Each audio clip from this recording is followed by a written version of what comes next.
నా తల్లి సమస్త జీవరాశులకు ఆధారమైన ఈ భూమిని కాపాడుకుంటానని ప్రతిజ్ఞ చేస్తున్నాను.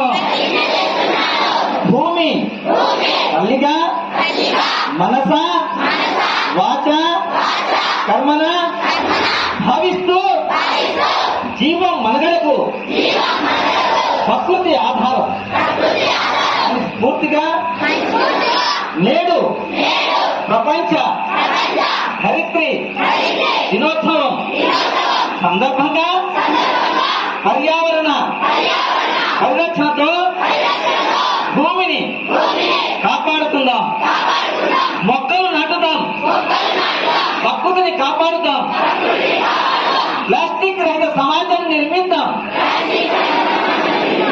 కాలుష్యాన్ని నివారిద్దాం, సేంద్రియ వ్యవసాయం పద్ధతులను పాటిద్దాం, భూసారాన్ని కాపాడుద్దాం, విద్యుత్ పొదుపును పాటిద్దాం, పరిసరాలను పరిశుభ్రంగా ఉంచుదాం, మన ఊరును మన గడ్డను హరితగడ్డ చేద్దాం.